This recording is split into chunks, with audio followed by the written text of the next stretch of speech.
They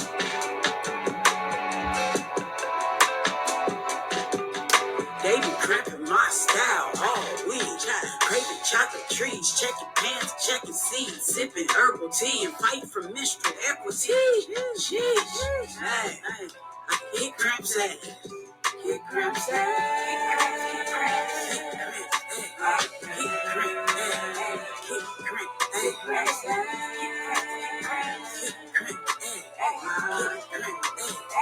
Get cramps at it. You're now tuned in to the Kick Crimps Ass podcast with your host, Brittany Walker, advocating for menstrual equity, period poverty, and womb wellness. New episodes on Menstruation Mondays. Hello, everybody. Welcome to Happy Menstruation Monday, first of all, and welcome to episode 2 of the Kick Cramps Ass podcast. Today, our episode is Holistic Approaches to Endometriosis. It is Monday, March 11th, again, Menstruation Monday, and we're still celebrating Nutrition Awareness Month, Endometriosis Awareness Month, and Women's History Month. So let's go ahead and get right into it. You know, we like to kick off each episode with the I Am Power statement. I representing inspiration, A representing affirmations, and M representing manifestations.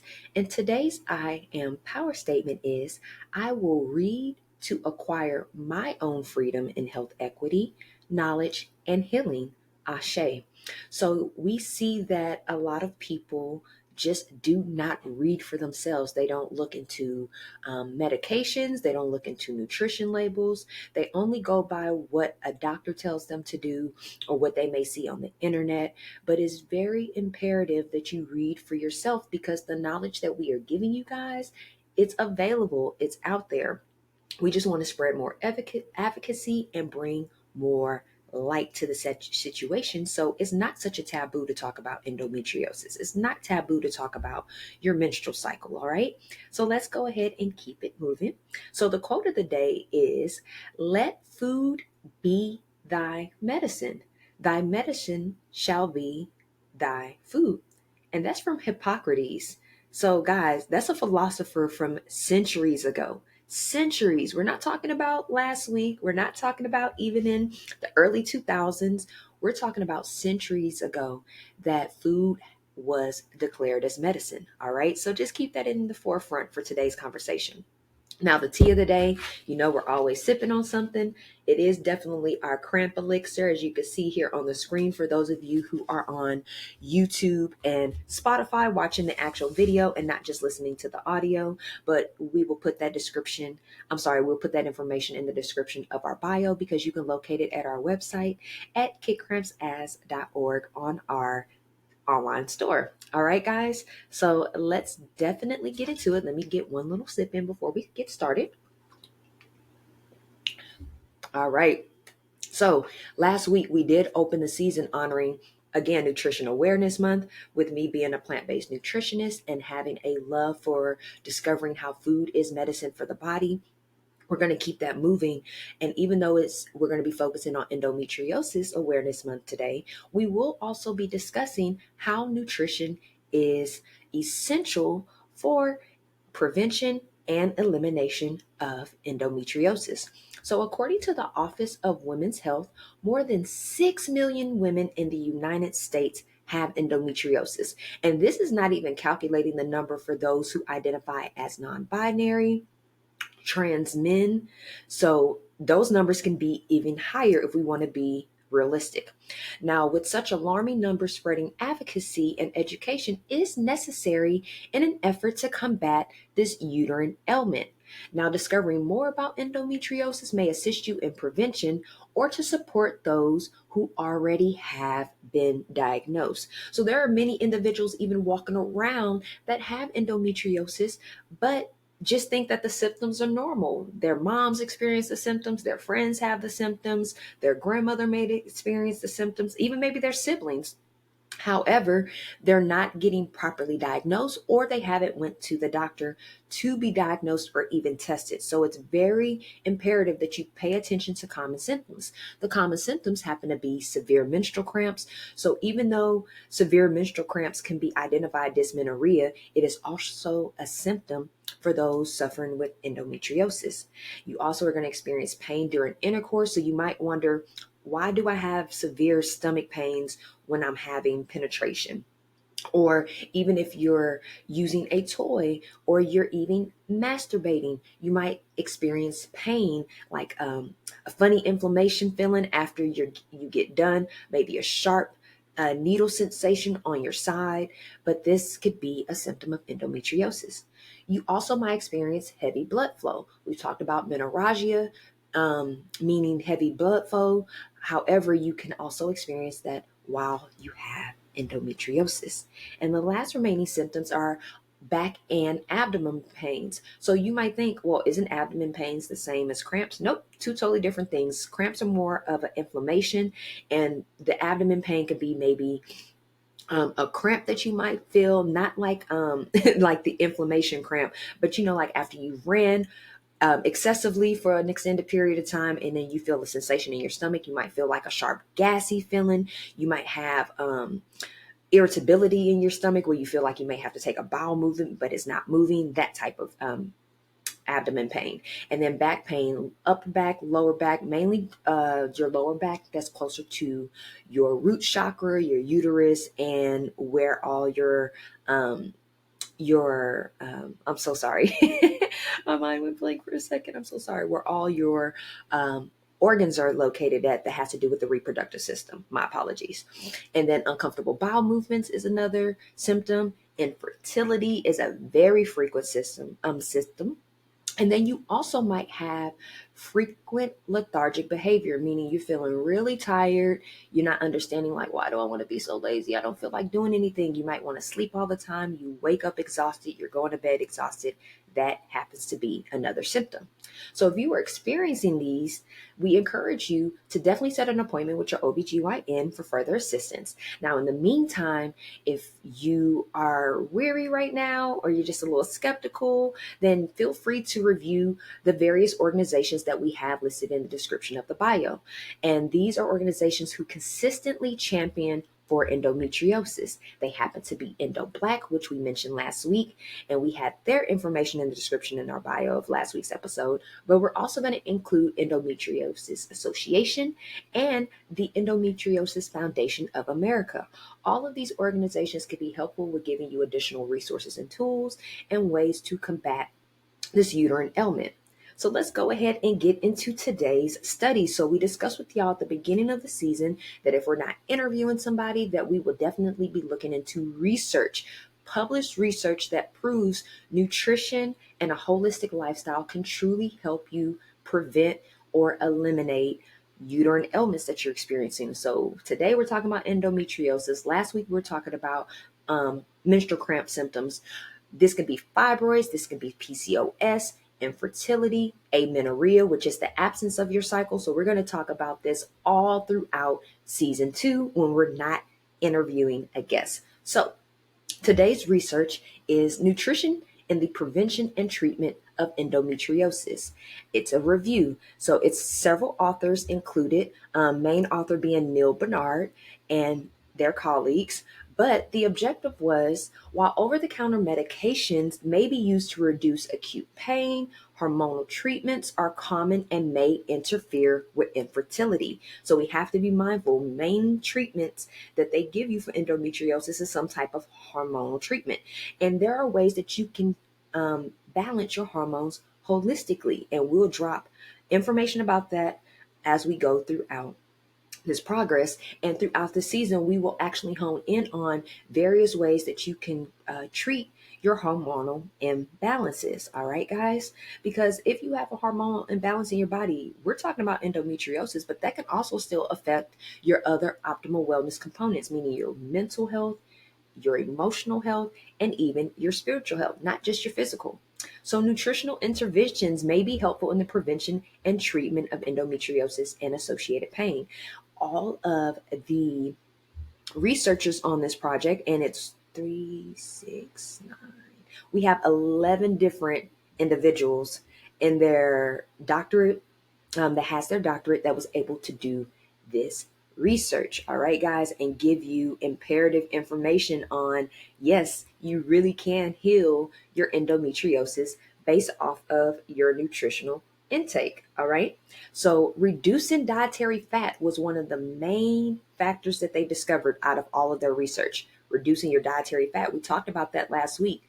Saturated fat, trans fat, cis fat. These are all added fats that are added into food. These are the ones we want to avoid. So this is the ones that build up cholesterol. This is the ones that give you clogged arteries. This is the one that leads to strokes and heart disease and other ailments, diabetes. So we want to be mindful to only focus on polyunsaturated fats and monounsaturated fats, which you can find in nuts, cashews, walnuts, pecans. You can find it in seeds. That is hemp seeds, pumpkin seeds are great options. All right. Avocado is an amazing option for polyunsaturated fats. You want to go into your legumes, so your beans, your chickpeas, things of that sort. We want to talk about other ways you can get polyunsaturated and monounsaturated fats, which are healthy and good fats that we need in abundance because it is a macronutrient. All right. So you can also get that through your leafy greens. So kale, collard greens, spinach, cabbage, bok choy are all options to get these factors as well. All right. So then also increasing your dietary fiber. That means grains, whole grains. So you need quinoa, we need teff, we need wild rice. You want to focus on oats and not rolled oats, but still cut oats before they're manufactured, before they're bleached, before they're enriched with synthetic forms of vitamins. We want to ensure that you are taking in proper forms of dietary fiber. Another great source of fiber is legumes. We just mentioned it again. So your family of beans, your chickpea family, these are all really great sources of fiber. And then eating seeded fruits, not fruits that are man-made, not seedless grapes, not seedless watermelon. I know it's a convenience, but those are lab-made foods. We want to make sure that you were putting in the um, the fiber and the carb that's in that actual fruit. All right. And I know some people are weary of fruits because it's like they add so much sugar to their body, but it's natural sugar. It's the sugar that your body needs, not added sugar. So it's okay. All right. And with reducing dietary fat and increasing your fiber, it has been shown to reduce circulating estrogen concentration. So lowering the estrogen in your body so that you don't have lingering estrogen that can lead to this uterine ailment or those symptoms. Now, suggesting a potential benefit for individuals with endometriosis, it is an estrogen dependent disease. All right, guys. So we want to be mindful that we're putting proper levels of estrogen in the body. We're not putting any added estrogen in the body that's not conducive to achieving optimal womb wellness. All right. They also mentioned meat consumption. I know you guys might be listening like, hey girl, you always are talking about not eating meat, not eating dairy. It's because it has truly worked. How did you think I was able to lose 80 plus pounds?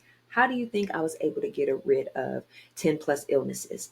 How do you think I am able to operate and not have to experience issues of illness, not experiencing the ability to not want to be mobile, the lethargic, the laziness? All of that comes with consuming so many chemicals and toxins in your body, and it starts to infect you on the inside. All right. So meat consumption is associated with greater risk of developing endometriosis. Several tests have proved it. So I'm definitely going to drop the link to this research in the episode so you can look at it yourself, read through it, see what it's talking about, and then maybe you can see, hey, maybe there are some steps that I need to start taking. Maybe there are some positive health habits that I need to start making so that I am not a statistic to acquire endometriosis. All right. Now, anti-inflammatory properties of plant-based diets may benefit women in endometriosis. I didn't say it. I mean, I say it all the time. I just said it. But these actual researchers research this information for themselves and have this listed in their study.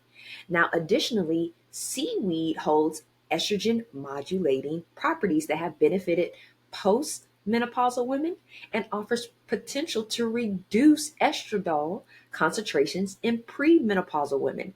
So again, guys, seaweed is very good for you. That's a form of algae. So you do like spirulina, moringa, chlorella, that's all around the algae family. If you have accessibility to sea moss gives you several vitamins and minerals. I think it's like 101 or 102 inside of just the sea moss itself. Seaweed does wonders. Now you also have the option to get like nori sheets. Those are typically what they use when they make homemade sushi. You could buy that outside of the store, whatever store you shop at, whether that's Kroger, Smith's, Walmart, Whole Foods, Sprouts. You can get nori sheets there. All right. You can even get nori sheets at Target. I've seen them. All right.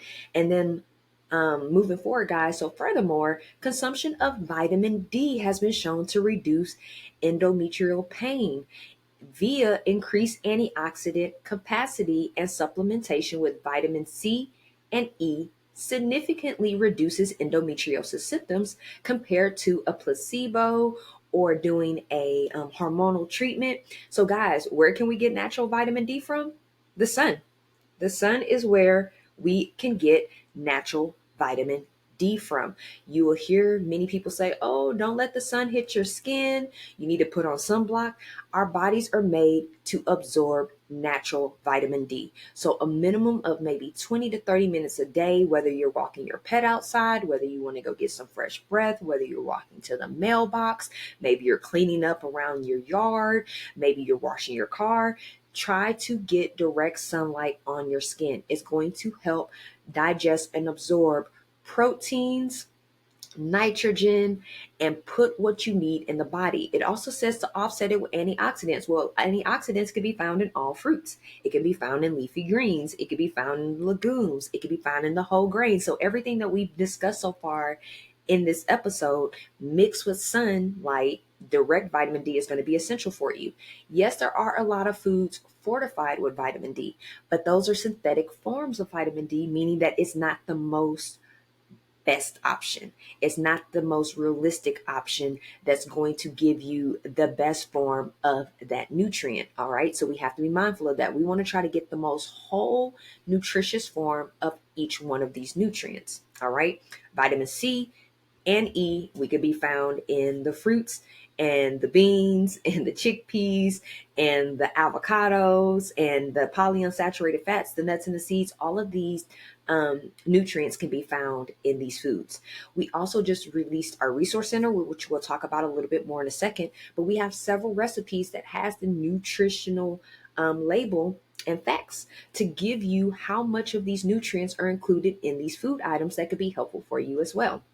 Now, the design of this research. So they went and studied several other case studies and published research to come up with their conclusion for what they feel like with endometriosis in this article. So one of the studies was an 8-week study that they did research on with 100 participants that had coronary artery disease, that was published actually by the American Heart Association, but they found those that were on a strictly vegan diet experienced less inflammation and then those with a diet that consumed animal products. So the reduction in inflammation, meaning the reduction in the pain that you're going to experience each month, we were talking about you getting back pains, abdomen pains, inflammation from like what you would consider like a traditional period cramp, but you might experience that more throughout the month having endometriosis. Another study was a randomized crossover trial in women with dysmenorrhea, which is heavy menstrual cramps, one of the ailments that I was able to actually reverse. A low-fat vegan diet was shown to increase plasma concentrations on sex hormone binding globulin, which in turn would be expected to reduce estrogen activity. Now, the diet also reduced severity and duration of pain and moderated premenstrual symptoms. So that means eating a low fat vegan diet was able to get rid of dysmenorrhea. It was able to reduce the amount of other pains that they were experiencing, and it reduced the PMS symptoms they were experiencing. So that could have been bloating, tender breast, acne, sugar cravings, salt cravings, I think I already mentioned bloating. So yes, guys, be mindful of this. This is other researchers that we're bringing into the mix that's also proving that a plant-based diet can help you get rid of not just your uterine ailments, but any type of ailment that you may have, whether you just have the flu or you might have heart disease. A plant-based diet is going to be essential for you. Now, the last study was observations from the Nurses' Health Study, including 81,961 premenopausal women. That's almost 100,000 people, guys. And it suggested that a low glycemic index foods are associated with reduced risk of endometriosis. So that means increasing your fruit fiber. You remember we just talked about earlier with fiber. You could get fiber from fruit, but it has to be seeded fruit, meaning that it's a real fruit that was made. All right. And it has been associated with the reduced risk of endometriosis in two independent studies between those almost 82,000 women. That is a large, alarming number. And if that many people took a study and it keeps proving that plant-based diets is the way to go, this is an opportunity for us to wake up and start adapting more positive health outcomes. Now, the conclusion to this study is the pathophysiology pathophysiology, sorry about that, of endometriosis involves the actions of estrogens and inflammatory processes. Now, evidence also suggests that dietary factors have important effects in both of these domains. Now, consumptions of trans fat, palmitic fat acid, and red meat is associated with increased risk of endometriosis, while factors in the plant-based foods, particularly fiber and antioxidants and vitamin D, may have helpful effects of prevention and treatment. So again, guys, foods high in fat, foods with all these different acids included. If you look on the back of nutritional labels, there's all types of acids added to these different processed foods that are not essential for the body. Think about it. It's acid. So over time, if you are putting small amounts of acid in your body, what do you think that's going to do? It's a chemical. It's a toxin. All right. So that wraps up that study. We're going to include the link in the description of our bio where you guys can look at it a tad bit more yourselves. But overall, they said increase and include a plant-based diet into your lifestyle. And if you're not going to do a full plant-based diet, try to do maybe a couple of days out the week, maybe meatless Mondays. Maybe on the weekends is when you will probably eat something that you might prefer more. But I feel like if you know that this is going to save your life, if you know this is going to reverse the illnesses, it might take time. It's going to take discipline. It's going to be patience involved. But if I can reverse this excruciating pain, this annoying pain, this frustrating symptoms, why not abide by that and do what I need to do so I no longer have to experience this for the remainder of my life? Experience it, especially if you've been having endometriosis for a long time. It is imperative to do what's needed so you don't have to put yourself through that type of pain month in, month out, year over year until you hit your menopause stage, all right? Now, dietary fats, we talked about polyunsaturated, monosaturated, and what that include. You can also get those type of fats in oils, but it needs to be like avocado oil, grapeseed oil, sesame, and sunflower, and still do oils in moderation, all right? We talked about the vitamin D directly from the sun and avoiding meat. You can replace meat with plant proteins, and plant proteins consist of leafy greens, chickpeas, legumes, which are all types of beans and peas, nuts, seeds, mushrooms, and cacao. Not cocoa, cacao, CACAO. It gives you an ample amount of protein. It's actually what I consume after I work out to help with muscle maintenance and building muscle, because typically when you're working out and you're trying to tone, they tell you pump up protein, put protein in your body. This is a great form of protein. And then again, incorporating some form of seaweed, whether it's algae, nori sheets, or sea moss, spirulina, chlorella, moringa, one of those. All right. So guys, let's hop into the news, announcements, and events. We were talking about Nutrition Awareness Month, still going down for the month of March. And so we released our resource center. Yay! Our resource center includes 9 components that's going to help you achieve optimal womb wellness. So we have our blog, which we've been having since we started our business in on April 1st, 2023. But we have now moved that blog into our resource center. We actually just came out with a blog within the last week, so be sure to check that out on our website. We also have book suggestions. So you can see we have a bookshelf full of different books, and we wanted to give suggestions on what books we started reading and what has been crucial in our journey of healing. We have our menstrual blood chart, so we tell you the different colors and what they mean. You might be thinking, different colors? Yes, people not only just get red blood and the brown blood at the end. Some people have pink, orange, yellow, purple, gray, black. So we explain what all of those colors mean so that can give you some insight on things that you can maybe start adjusting in your daily habits to improve your blood clutter. All right, we have recipes. Yay! We put up so many recipes for you guys. We will continue to add recipes as time goes on. But right now we have several breakfast, lunch, dinner, dessert, and snack options for you. All right. We also have our reports up there. So for right now, we only have our impact report from 2023. But as time goes on, we will continue to add to that component. Research. So we talked about research last week. We talked about research today. So both of those articles are on our website. Case studies are on our website.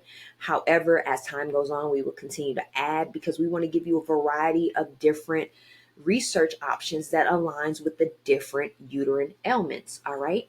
We also have our tips. So our tips that we gave inside of our book, NNG's Formula to Kick Cramps as a blueprint to naturally get rid of menstrual cramps. We have the tips that we put into this book that helped us throughout our journey, and we wanted to list that on our website as well.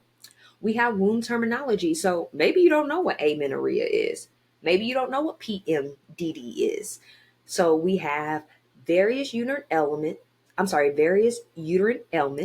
on our website and their description of what they are, because you might read something and say, hey, I kind of experienced that, but I didn't know that this was a thing. So just to help you guys out. And then lastly, we have wellness referrals. We have added different professionals throughout the wellness industry that could be imperative for your journey. So we have associations on there. We have health coaches. We have a pelvic floor doctor. So many people to take a gander, and you can go follow these people, get on their website. We even have some mental health counselors. We have websites that could be beneficial for you. So be sure to check it out, and we will drop the link for our resource center absolutely free to you. You're able to download the recipes even if you wanted to, and you'll be able to have accessibility to that. All right. So also for this month, we have Women's History Month. Herstory, as we like to say, we are making history in the moment with this season 2 of Kick Cramps Ass podcast, and then also building out our organization so we can better help individuals acquire menstrual equity, combat period poverty, and achieve optimal wound wellness.